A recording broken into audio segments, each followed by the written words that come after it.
Hey guys, thanks for checking out PowerPlayPickz. Today we're going to be looking at UFC Fight Night Blaydes vs. Aspinall. I'll be going through the whole card.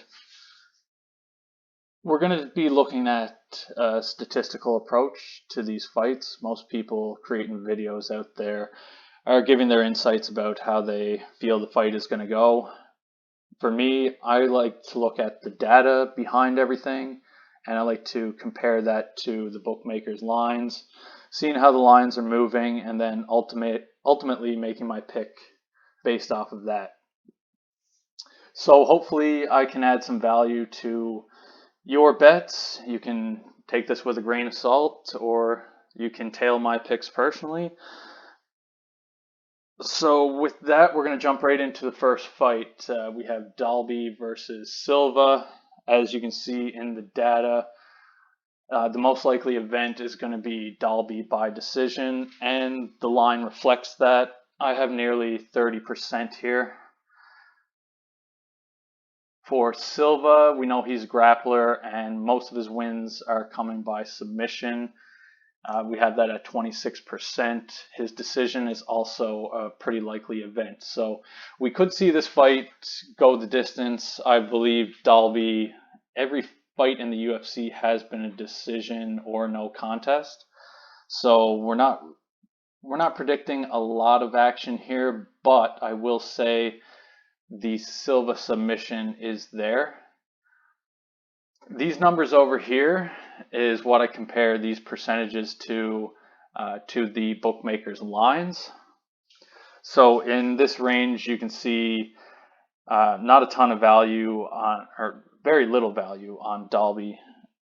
And usually in this range, this negative 20 to 30% range, the fighter is going to win that. And of course, the odds reflect that. I believe he's around a negative 250 for the best odds. And as you can see here, we have, I look at this as the most valuable prop to the least valuable prop. If you see a negative here, it doesn't necessarily mean there's no value on it. It's just that the odds are much lower compared to what my data says. So in this case, around the props I'm going to be looking at here for Dalby is, of course, decision, because that's the most likely event. But in the long run, you're not going to profit on this bet very much. With Dalby, we're actually going to be looking at his KO and sub. We can see submission is his most valuable prop. And surprisingly, the bookies have his KO prop down around plus 200, which is odd for somebody that's never finished a fight in the UFC. So when I see something like this TKO being the least valuable, it's definitely something to consider. Do the bookies know something we don't? And with that being said, on the Silva side, we can see his most valuable prop is submission, and we know with his money line range that his most valuable prop is the only play to make. But because Dalby, we're going to be taking Dalby by decision, I usually do take the other fighter by decision, and as you can see here, they're pretty close, 28%, 23%. So you never know, could go either way, but I definitely think, and based on my data, long-term profitability, we have to be looking at the Dalby TKO and sub props and the Silva submission prop. Next fight on the list, we got Mandy Bohm versus Victoria Leonardo. Women's MMA, we know most likely these fights do go the distance. That being said, Mandy has the most likely event with KO. Her history is 7-1-1, and obviously that's fighting women on the regional scene, and she does typically finish them. In her first fight in the UFC, she was very unimpressive and lost by decision. So even though the data is saying KO is the most likely, it's probably not going to happen, but there's definitely some value there. On the other side, Victoria Leonardo, she's been TKO'd in two of her UFC fights. So that's another reason why this is propping up the Mandy KO. Leonardo's most likely event is going to be decision. And when we look at their ranges and for long-term profitability in my system, we know that we're definitely going to have to take a flyer on the Bomb TKO. And we're probably going to aim for late round 2 or 3. And we're also going to be taking decision. On the Leonardo side, there's going to be value on her submission as well. Definitely something to consider. She does have a few submission wins in her career, and it's her most valuable prop as of current lines. So I expect this fight to go the distance, but I'm definitely going to be looking at Mandy's KO and Leonardo's sub.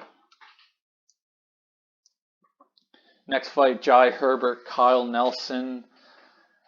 Jai Herbert, we know, very good striker. I believe he has 9 of his 11 wins are KO, and you can see 36%. That's a very high number in this data. All things considered, it's very rare you see over 30%, and 36 is a very high number. On the flip side, we have Kyle Nelson's most likely event, nearly 30% with the KO. And what's interesting about this, we saw Jai Herbert get annihilated by Topuria last fight.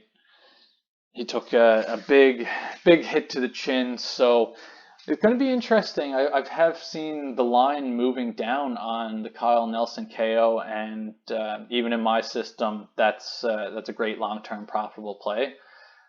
Moving over to our comparisons to the line, we know that, of course, most likely Herbert's going to win this fight. And we definitely have to be looking at the KO prop, but I will say there is some value on that submission as well.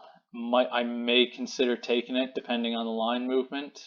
As of recording, the Herbert submission is plus 1800, which is a huge bet, especially when we look at that first or second round submission line. So I might take a flyer on it, but most likely he's going to get the KO within the first 2 rounds. And as I said before, Kyle Nelson, his most valuable prop is that TKO, and he could very likely get that as well. I think somebody's going down here in the first 2 rounds, and I'll be on both sides of it. Next fight, Mikheyev and Johnson. Johnson's making his debut. Mikheyev has 1 fight in the UFC, and we saw him dismantle Cody Durden pretty quick. It was a very impressive finish. When I bet it, I did bet the submission, but I expected it to be later. I wasn't expecting the first round. I took rounds 2 and 3. In this case, Mikheyev, his most likely prop is decision, and there's not much value on it. The reason for that being Charles Johnson has never been finished, but he is moving up to the big times, so that could change on Saturday. Looking at these ranges here, Mikheyev, he definitely should win this fight. Crazier things have happened. I will say, no value on his money line. I wouldn't be taking that at the current odds. There is, however, going to be value on his KO, and we definitely have to take the submission as well. It's his least valuable prop. Bookies think that's going to be the most likely event, and I wouldn't be surprised either. I think I will be leaning towards a 2nd or 3rd round finish. I don't think he's going to run through Charles Johnson like he did Cody Durden, but at the end of the day, you never know. Looking at Charles Johnson, his KO and sub are both at 15%, decision around 11%. For Johnson, it's tough to say. On this side, this is one of those rare instances where there's no value on Johnson here. That being said, you could make the argument for decision. I will probably skip this, but there's been a lot of trash talk back and forth. Johnson's making his debut. Do I think he's going to win? Not really, but there's still a chance. Next fight, Makwan Amirkhani, Jonathan Pierce. Amirkhani's most likely event is, of course, submission. That's how he usually finishes the fight. And Pierce is KO at 27%. He's going to have the most likely event overall.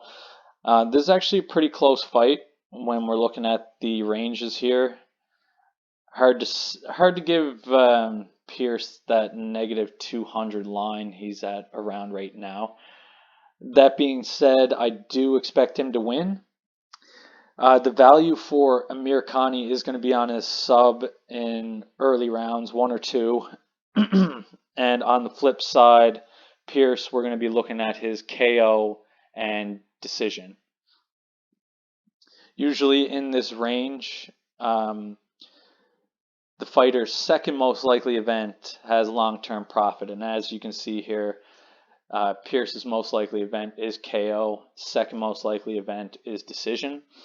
And we saw in his last fight against Christian Rodriguez, I believe it was, he had a much more patient approach, just outpointing him and made it to decision, won the unanimous decision, clear-cut victory. So we could see something like that. He might try to avoid the grappling of Amirkhani, or he could just go straight for the KO.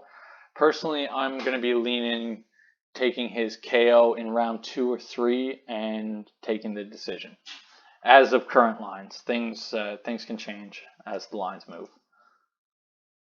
Nathaniel Wood, Charles Rosa. Nathaniel Wood, obviously the huge favorite here, as he should be. I have his most likely event being decision, and for Rosa, his most likely event is decision. Rosa has 7 losses. I believe 6 of them are by decision. So he can go the distance. And looking at their ranges and long-term profitable picks, there is value on a late Nathaniel Wood submission in round 2 or 3. I'm definitely going to have to take his decision as well. It is his least valuable prop, but it is most likely going to happen. And on the flip side, Charles Rosa, his most valuable prop is the submission. I don't think he gets it, and I mean, I may fade it. I'll have to check line movement as we get closer to the fight, but as of right now, it is a profitable play long term. Next fight, Jakazi and Hadzovic. We can see Jakazi, most likely event, a 30% on decision. That's most likely how it's going to go. We saw his last fight against Borshev. He just wrestled him, took him to the ground. He couldn't do anything, and neutralized him. So good win for Jakazi there. And Hadzovic, on the other hand, his most likely event is also decision. And we can see here with our money line ranges, we definitely have to take Jakazi decision, but there's also going to be value on that late sub as well. So I'm going to be targeting that. And for Hadzovic, as of right now, the only long-term profitable play is decision. So because I'm taking Jakazi decision, I'm also going to take Hadzovic. We've seen a lot this year, crazy split decisions where it goes the other way and it makes no sense. So it's always good to have a little hedge there in the case of that. Next fight, Klein and Mason Jones. It's an interesting fight to me. Mason Jones, probably the better fighter. I don't think his line should be that big. Klein is a capable finisher. I think he has 8 KOs, 8 submissions, and 2 decisions. The thing with Klein, from fight tape, you'll notice that he does gas, right? So maybe we'll see Mason Jones just wear him down and get that decision, which is his most likely event. Klein's is going to be KO. So once again, with these ranges, we're going to be looking at an early Klein KO, and there's also value on Jones sub. So we'll be looking at Jones by submission and decision as of right now. Another thing to note, similar to the Dalby fight, Dalby's least valuable prop was the KO. It's also the same thing with Jones. It looks like the bookies are expecting a knockout here. So I'll monitor that line, see if it's worth doing, check the history, see if it's a long-term profitable bet. Definitely something to keep an eye on. Paul Craig, Volkan Oezdemir. We know Craig, he's going to be going for that submission. And Oezdemir, on the other hand, his most likely event is KO, and these most likely events are very close. You definitely have to, if you're on both sides, you have to take Oezdemir by KO, Craig by submission. Another interesting point with this fight is there's a ton of value on Paul Craig by KO, and we've seen him do it before. Sometimes, I believe it was Jamal Hill, he actually broke his arm going for a submission, so he got the TKO there. It may be worth a bet here because bookies are really giving you very little value on the Craig submission. Best odds right now are currently plus 250. However, with that TKO, it's plus 1400. So you never know. Anything could happen. Maybe he just starts swinging with Oezdemir. You never know. And Oezdemir has taken a lot of damage in his fights.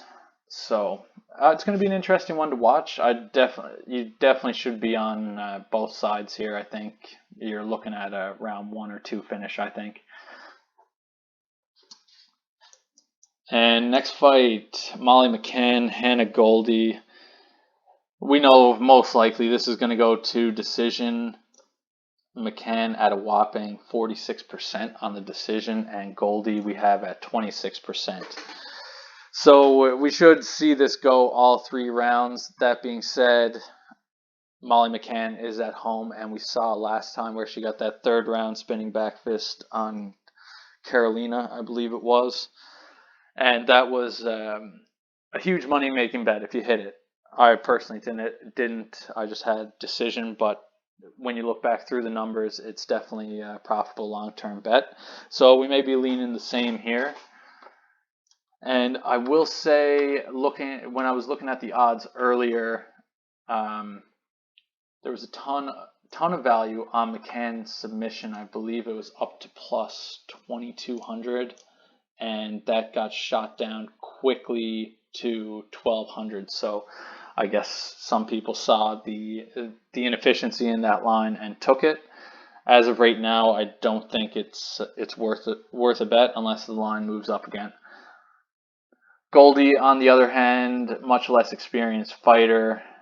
There is definitely value on her money line at the current odds. I don't think Molly McCann should be a negative 400. It just makes no sense to me. It's not like she's a dominant women's fighter or anything like that. So with with Goldie, we're going to be looking at decision, and there also may be some long-term profitability on that KO.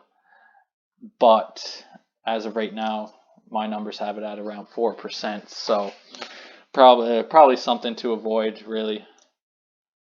Just looking at Goldie's odds by TKO plus 1600. So yeah, definitely reflects. Next fight, Krylov and Gustafsson. Most likely event here is going to be Krylov by submission, nearly 25%. Definitely something to consider. And Gustafsson, his KO and sub are pretty close. And we're going to see when I look at the odds anyway, that the Gustafsson submission prop, there's a ton of value.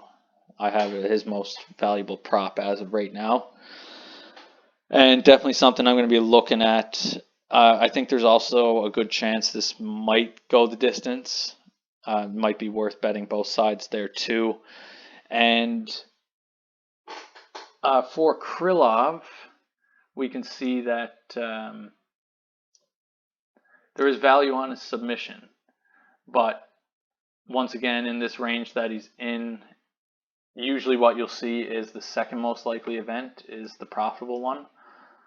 And we can see that's KO here. And remember, when I'm talking about second most likely event, this is based on historical data of similar fights in similar ranges. My data sample is hundreds and hundreds of fights when I'm talking about this. So to give you a recent example, Jalen Turner versus Brad Riddell. We know that Turner usually finishes his fights by KO. He does have a few submissions, and this is the exact same scenario here.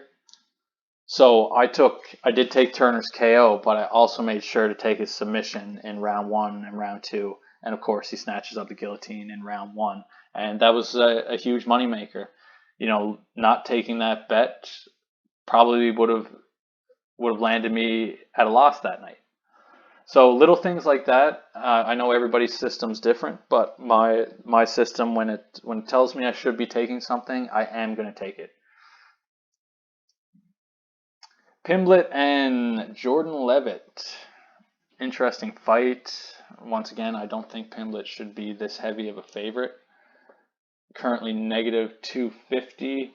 And Levitt is really good on the ground, really good with submissions, and I'm aware that Pimblett is too. He's capable of finishing the fight on the ground like we saw in his last fight. I have Pimblett's most likely event submission 22% and Levitt at 23%. In this scenario, Pimblett by KO and his submission are going to be profitable long term. So his least valuable prop and his most valuable prop. When I look at least valuable prop, it usually tells me that bookies have the line set. They don't want you betting on it. So maybe that is the case. Maybe he is going to get that knockout. For Levitt, on the other hand, his long-term profitable play is, of course, submission, and nearly 9% there. And I think there's a good chance of it happening. I think I saw on Twitter that he did bet himself round 1 submission, so I think that's pretty interesting. Next fight, Hermansson and Curtis. Line is really tight on this one, and Hermansson is capable of finishing the fight in any way. As you can see by his numbers, everything's really tight here. Hard to determine how he's going to do it if he does. And on the flip side, we have Chris Curtis. Most likely event of the fight is that knockout. I think in this fight you're going to see, Hermansson looking for the wrestling, looking for the takedown. Curtis showed off in his last fight that he's capable of stopping the takedown. I think if Curtis does get the finish, it's going to be round 2 or round 3.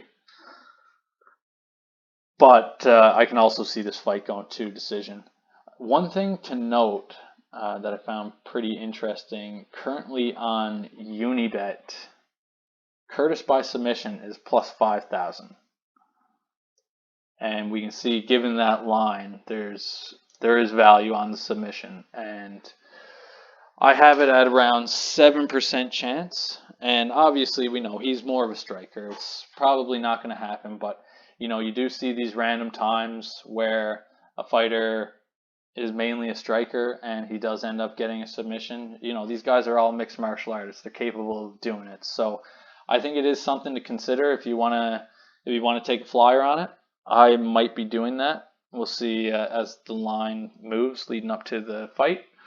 But as of right now, Hermansson, we are getting value on his KO. I think, if he does end up getting Curtis to the ground, he might be able to finish him late, round 2, round 3, or it goes to decision.